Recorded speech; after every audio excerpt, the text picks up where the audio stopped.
Hey everybody, it's Helen Hillick's licensed therapist, intuitive counselor, and coach. And I am here as your host for From My Heart to Yours and my YouTube channel. And I'm here today. I'm so excited to have Cari Li Dillard with me, who is a recovery coach. What is it? Burnout recovery. Burnout recovery coach. Yay, Cari. We got it. So, we are going to dive in today to find out what in the world is a burnout recovery coach, and all the things that she offers. We're going to have a really rich and interesting discussion about that. First, I want to tell you a little bit more about her. She is an energy management and fitness coach, and also the host of the Good Curves podcast. So that's in addition to being the burnout recovery coach. She's biracial, originally from Singapore, but she has had the honor to work with people really all over the world through online work like we're all doing now. And she's been working with women for almost a decade and uses her personal experience with burnout, which I really want to hear about, her knowledge of hormonal fitness, which I also want to hear about, and her empathic skills and experience of being extremely adaptable to guide women into tapping their full potential so they can accomplish their purpose and be their best selves. So welcome. Do you want me to call you Cari Li or Cari or what? Cari's fine. Thank you so much for having me on here, Helen. It's really an honor. Thank you so much. I'm excited. Well, I'm excited to have you here. So let's start out with, what is a burnout recovery coach?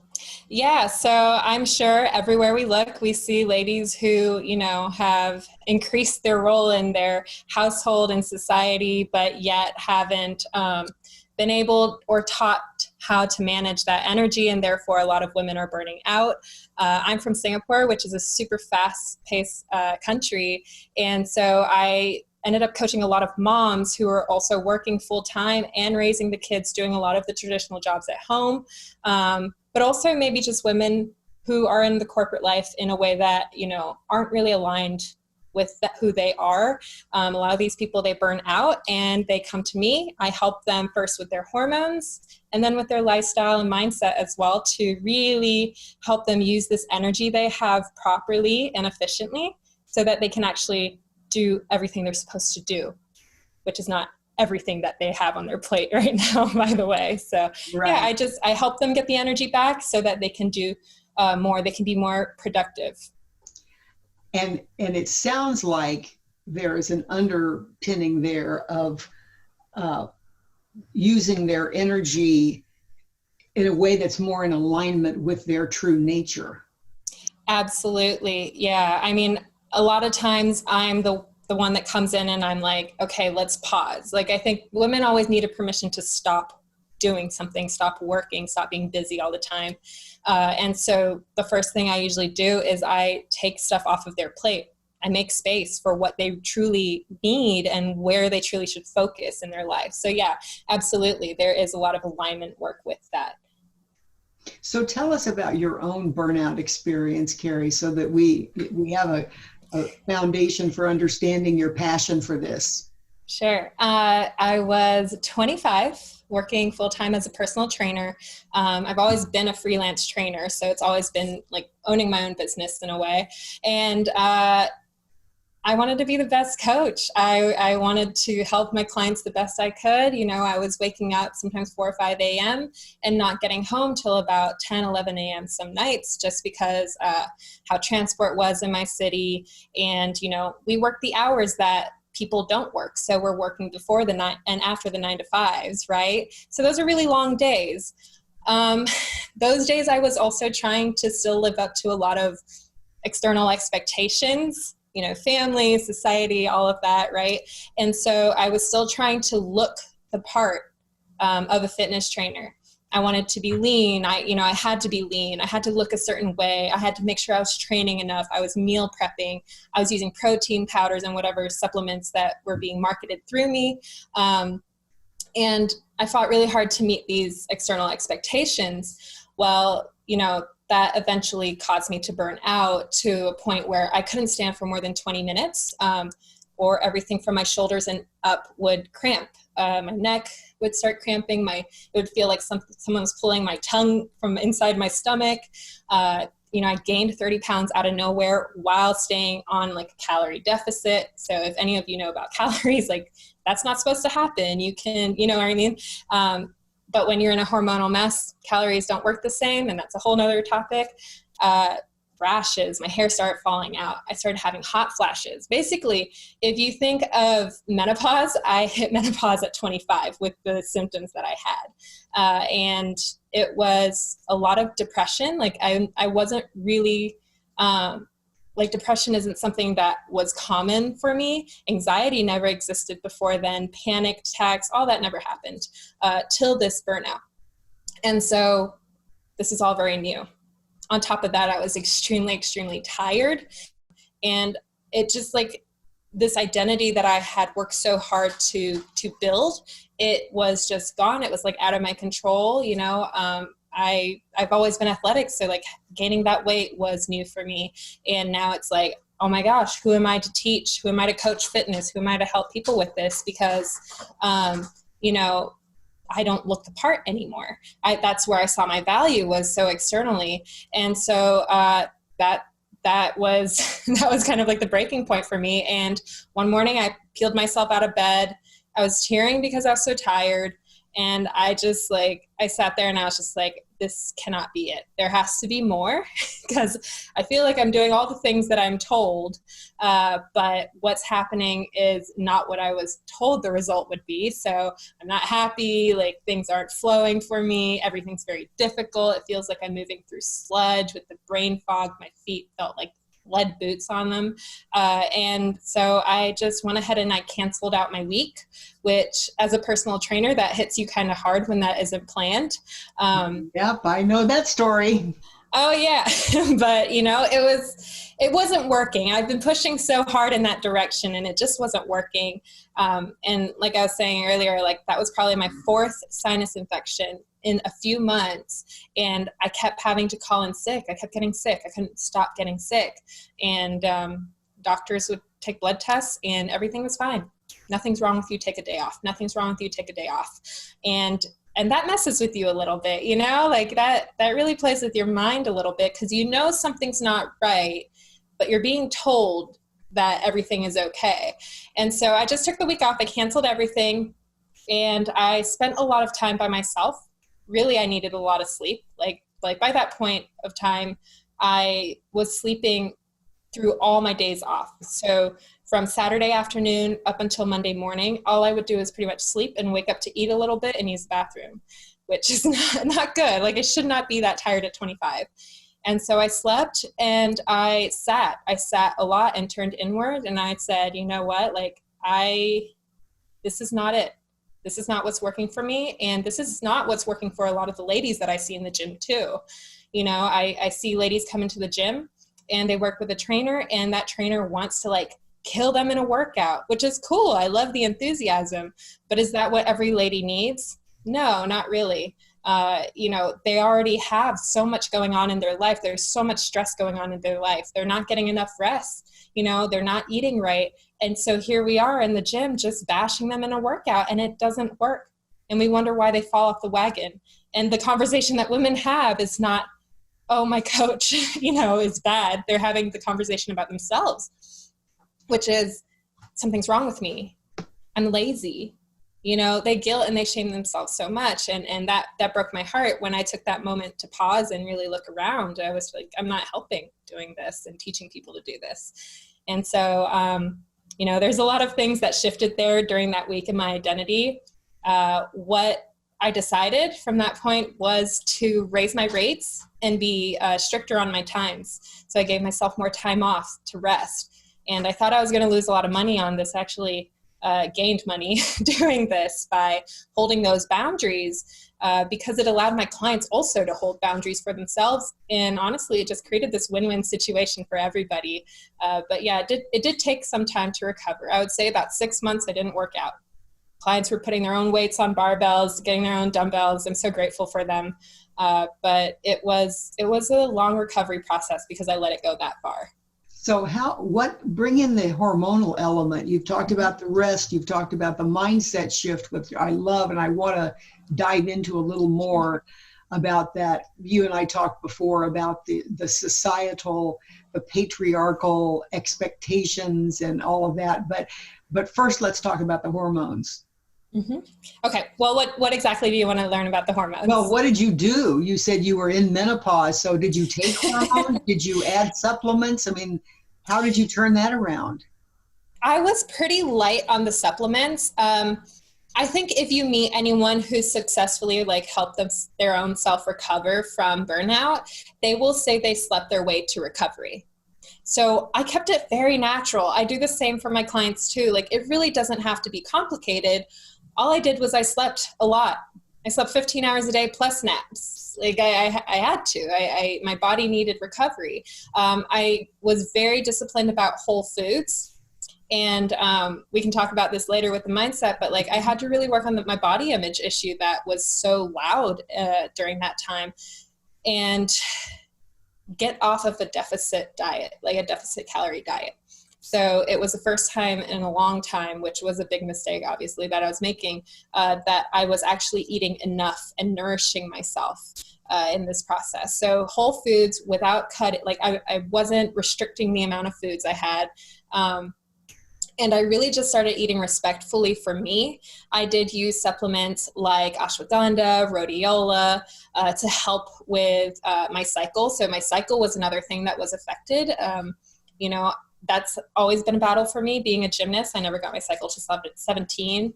And so when it hit me, it really hit me when I was 21, and I got put on birth control, all that stuff. And so I decided to come off because I'm very sensitive to hormones. So that was a whole nother thing that I had to try and figure out during this time as well. But my cycle was definitely not there. And if it showed up, it was not even close to consistent. So working to get that on track too. And so I did a lot. I stopped lifting for 6 months, which that was my identity for 5-6 years. I did no cardio. I went into chiropractic work for 4 days a week. I went to the chiropractor because I had a really bad car accident at 16, which messed my neck up. My body is just beat up from gymnastics. If you know anything about gymnasts and dancers, our bodies are beat up. Wow. And so it was a lot of work that needed done. And I worked with a physical therapist, and he started me with breath work. I was like, man, this is so boring for me. That's where I was. I literally broke down all the way and had to start with breathing again. And that I just recently discovered breath work, and I do it every week in this group setting online now. It's online. Oh, that's wonderful. Yeah, it's powerful stuff. It is powerful stuff. So I'm glad you're mentioning that. Mm-hmm. Yeah, I just use all these tools to help me with that. But with my hormones, it was really rest and nourishment. And so anytime I have someone coming into my program, if they are in a survival type stage where I call it drowning or treading water, they don't do diets. They don't work on trying to lose weight. They work on getting back to par first. Get to par so that your body and your metabolism is in a place where it can be flexible, where it can be stressed a little more. And then you can work on your physique and stuff like that. But honestly, by the time they hit par, they feel so good. They've thrown out the want to work on their physique. They care more about how they feel. Well, let's talk about that, because obviously you were super focused on how you look, which is absolutely rampant in the entire world. Obviously you were in Singapore, no different than the US. Yep. That rampant focus on how especially women look. If you're a successful man, you can be ugly and fat, but man, you cannot, I don't care how you are as a woman, you've got to be attractive. So in their sense of the word. So talk about your own struggle with overcoming that desire to have your body look a certain way. And I think it's such a great story to tell, is where that led you. Yeah. To just about killing yourself. Oh yeah. And what's scary is that I've seen stories that are even scarier than mine. I don't even think mine is an extreme story. And it's kind of heartbreaking. But for me, I mean, I'm mixed, you know, my dad's white. And so growing up in Southeast Asia, you kind of stand out. And, you know, it's always just, oh, you're so pretty growing up, right? Like everything's externally focused. And then I did my first photo shoot at 15 years old, and it was for 17 magazine. You know, I was published on the cover in 2 countries in Asia. And then I just kept modeling a little bit from there. And so that added to the stress of having to look a certain way.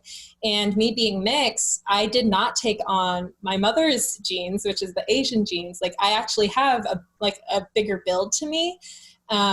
Another small story is like, you know, when they measure your height and weight in school, I was always almost overweight, but I'd have like a 6 or 8 pack because I was a gymnast training every day. But my structure was just I was always told I was too big. You know, people would call me a giant, whatever. And I carried that for a very long time. Like I only ever heard that my value was on the outside.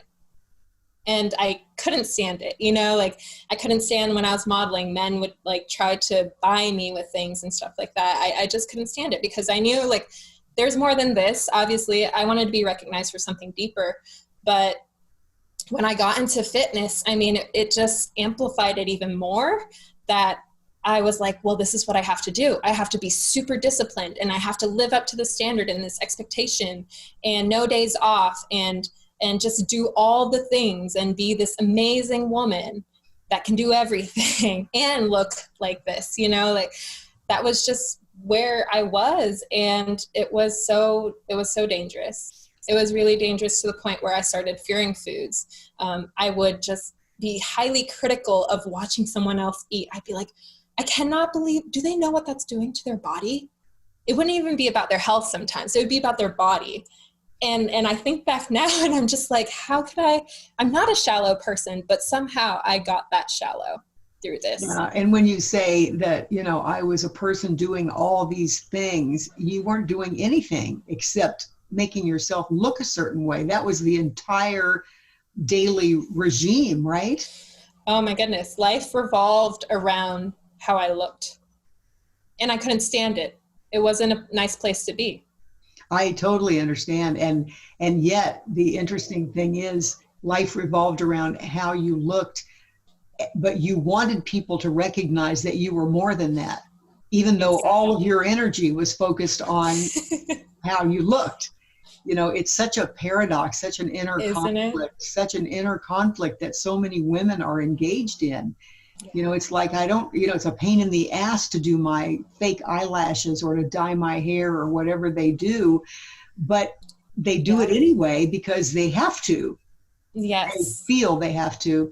So anyway, I'm thrilled to hear about your journey, that part of it, and how you turned that into a more expansive focus. Can you talk about that in terms of how did you then turn that into a business where you began to integrate their emotional well-being, their mindset, all of that?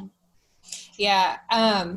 Remember that week I told you I took off because I was like, I can't do this anymore. So there was a moment during that week where I sat in front of, it sounds so silly saying this right now, but this is what it was. I sat in front of the mirror in my underwear and all I had was like the window, like the light shining through the window. I couldn't even bear to look at myself at that time with like the lights on and me sitting down and seeing rolls. And it was in that moment that I was just like, you know what? This is how you look. Guess what? You have rolls. You gained weight. It's okay. Like this is still you and this is fine, you know? And I started there. And what happened was the more I let go of what I looked like, the easier it actually was to feel really good in my body. And then next thing I know, I end up with a very similar body with, I wouldn't even say half, I would say like a quarter of the effort of even that. It's just become so natural to me. And I understand my body so much more now. So what's really fun is that I always get people coming in like, oh, I want abs. Oh, I need to be this size. Oh, I need to lose this many kilos. Oh, I need to do this. And I'm like, okay, that's where they're at. That's absolutely fine. But it's so funny because just by changing the language of what women are saying to themselves in the mirror, I mean, think of this hormonally, that already removes a huge stress on the woman. Think about how when I was stressing every day about how I looked, every moment I hated it. Hormonally, that's raising my stress levels. And that then increases my cortisol. Like it increases my cravings. It increases my hunger. I'm not sleeping well on top of that. So just by alleviating that, somehow, if you let it go, it kind of comes. But really by letting it go, you don't really care how your body looks anymore. But it's like icing on a cake, you know what I mean? You get that. And so that's a huge mindset shift that I work on with my clients. It's just letting go of that. And really, it's just a lot of letting go of expectations so that you can start learning what you really want. And when you start living according to how, you know, how life fits for you, how it works well for you and the people in your circle, amazing things happen to your health and fitness too. You know, I want to dive into that a little bit about Sure. Once you let go of being negative towards yourself in the mirror, that it allows you to, you know, your cortisol level to go down, your metabolism shifts, your hormone shifts, it all works better together. And it's easier to let go of any excess weight. I mean, that's the point, right? Is that it's easier for your body then to shift into what is authentic health for your body. It's so interesting because when you're holding on tight to your judgments and it has to be this way, you inadvertently are also holding on to your fat. Exactly. It's just that simple. It's not easy. It's simple though. Right, you know? right. I just think that's such an interesting metaphor that if you're holding on tight to some external image, you're also holding on to the fat inadvertently. It's just fascinating. Yeah, I'll give you 2 examples because we've had with the lockdowns and everything. A few of my clients are being forced to rest, right? Like now they don't have a choice. They're home. They can't run around. So I have one lady, she's approaching 60, and she's obviously like hit menopause already and everything. But she texted me the other week. She goes, somehow, she lives in Singapore. She goes, somehow I've lost 5 kilos during this week in the lockdown. And I'm like, because you're resting. And she's like, that's it? I'm like, yeah. Did you change your food? No. Did you work out more or less? No. Everything else stayed the same, but her sleep and her rest and her enjoyment increased. She lost the weight. Another lady, she's in her late 20s actually. She lives in New York. And she texts me too. She goes, your girl is down 4 pounds in 1 week. Now this girl I've been trying to coach for over half a year. But, you know, she's a very strong-willed person. So it like takes time for her. Well, finally we talked about food mindset. And so she let some things go. I was like, you know, we got this right. Finally, it clicked for her in a way. Hey, like you want, like if you constantly think of weight loss, it happens, but not in a good way a lot of times, or it just doesn't happen. So she's like, fine, I'll let it go. I'll just focus on how I feel and how I eat and everything. And then that's it. 4 pounds down in the week. They haven't done much else different, but just the stress of letting go, you know?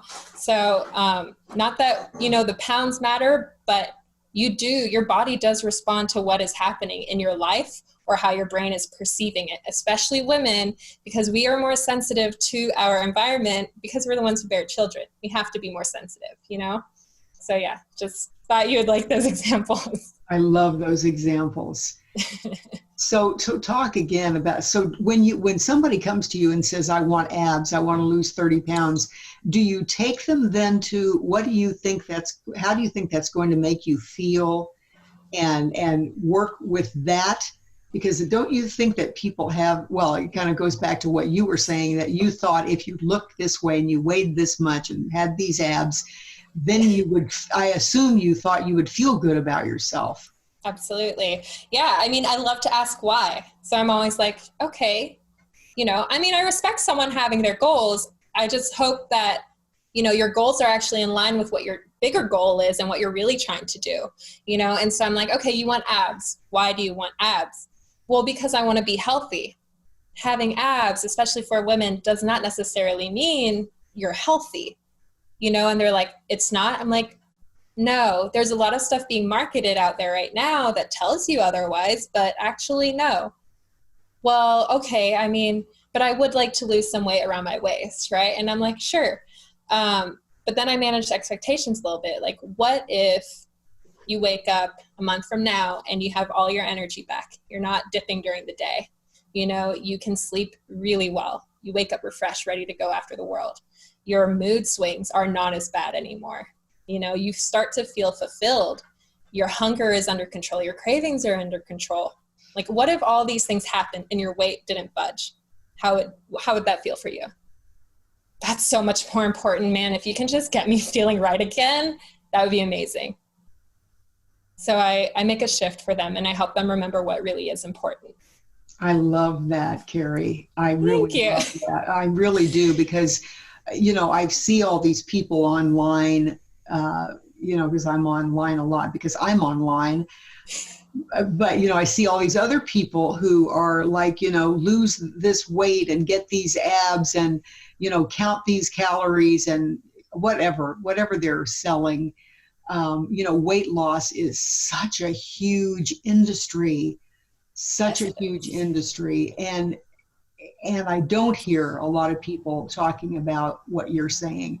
What if you felt great at the end of the month and you didn't lose anything? How would that be? That to me is really, really powerful work. Thank you. Yeah. You know this, and I think most of us coaches try to teach it. Like, this is not the sexy work. This work's not actually very sexy, but it will get your sex drive back, which is a good thing. But like, if you are so focused on the external, there's just no happiness. Like, if you're focused on meeting someone else's goal, there's just no happiness. And so all the time I get women coming in and they tell me a goal, but I always reach for the bigger picture, right? And so I think everybody can learn by doing this is just, what is the big picture first of all? Because if looking like a bikini competitor, a physique competitor, is not anywhere in line with that big goal, why would you want to live a life that a fitness professional is actually paid to live, where they get to be paid to sleep more, to get their meals prepped, to be in the gym all day, and to get all these supplements that they use? Like, why do you want that life if it doesn't fit in the big picture? And then it's just like, I don't even know what I was thinking, because a lot of people are just getting marketed to. It's scary. I love that. I don't even know what I was thinking. I'm serious, because, I talk to people too, not as a fitness coach, but, emotional relationships. And people say that. They say, I don't know what I don't know what my vision is. Well, let's talk about it. They don't even know what their vision is for their lives. But, you dig a little and they actually do know, right? That's what you're saying. They actually do know how they want to feel. Yeah. Exactly. And that's the important part, is how do you want to feel, and what's in the gap between where you are and how you want to feel. Yeah. Yeah. And that usually when people, this, usually by the time that they break all that down, what they should be doing looks so different from where they're at. And you got to create space. Like, you have to create space, meaning you have to let go of some things first before you can start adding in some of the stuff you really want, and that's hard for a lot of people to let some of that go, but it's worth it.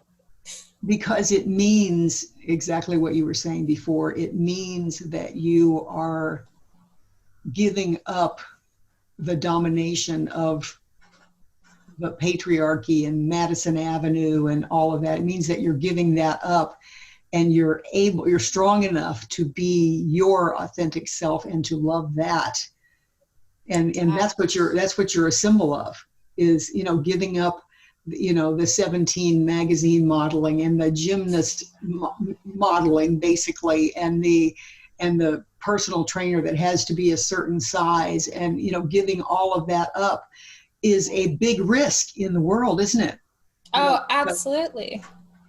Absolutely. But you know what? It's so funny because while I was living that way, I had to fight so hard for every little thing I had. And it seemed like it could just disappear just like that. And we can even bring this back to the body with weight loss results. How many women have pushed their bodies so hard for a few months only to take a vacation and lose all their progress, or have slipped for a couple days and lose all their progress? That's because you're not working with your body.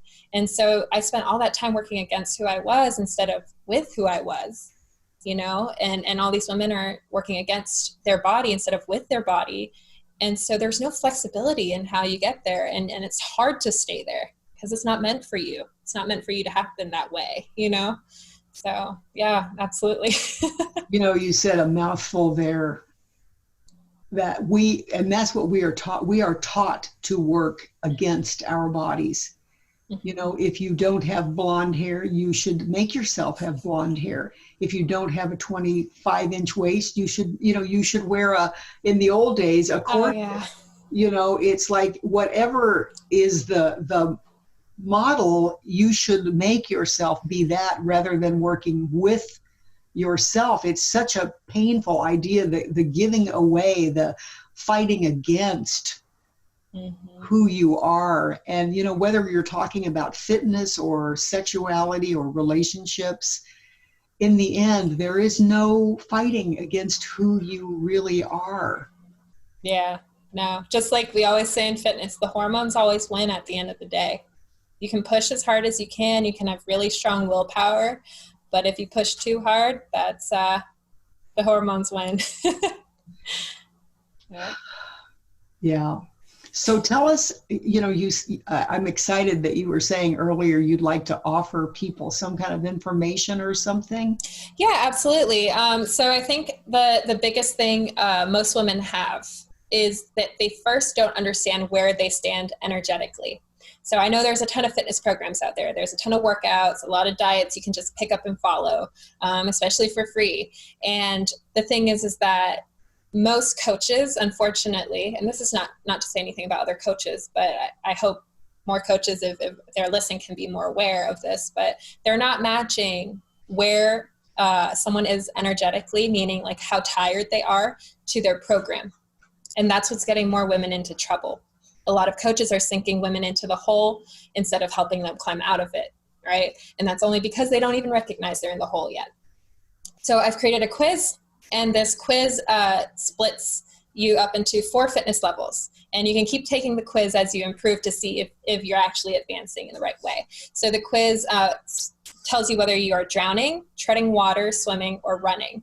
Drowning means you're pretty much in a full-blown burnout. And I do ask questions like, how are you feeling?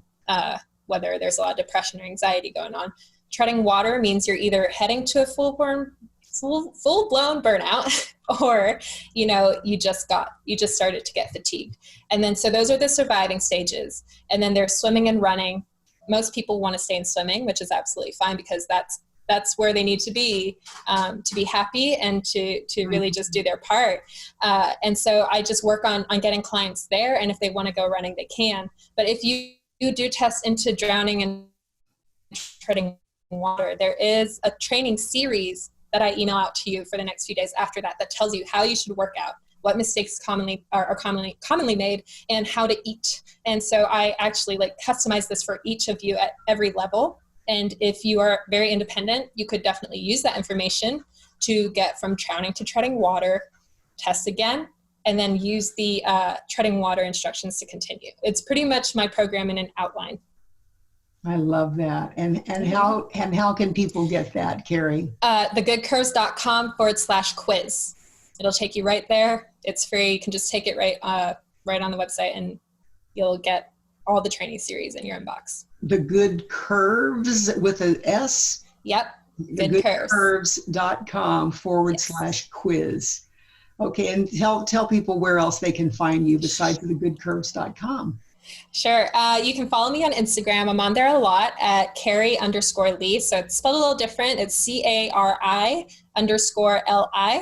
You can hit me up on there. Let me know if you've watched this. And on Facebook, you can find me at The Good Curves. So yeah, that's where you can look for me. And your podcast is The Good Curves. It absolutely is. Yeah. We do a lot of podcasts on there, interviews just like this. And also I help with burnout recovery on that podcast as well. Awesome. Well, thank you so much, Cari. It's been such a pleasure. I'm honestly very excited to have found you personally, because I work with a lot of women, who are burned out, and I love having a resource with somebody that I really trust is going to customize something just for them and not just be another person who's trying to fit them into a form. Yeah, no, there's none of that in my program. We work pretty intimately. So thank you so much for recognizing that. That means a lot. Well, it's very unique, and I really mean that. I think it's a wonderful service, and I hope every listener will contact you and get that quiz. I'm going to. Awesome. Thank you so much for having me, Helen. This is great. Thank you so much. And, I love all of you guys that are listening and watching, and I'll see you next week.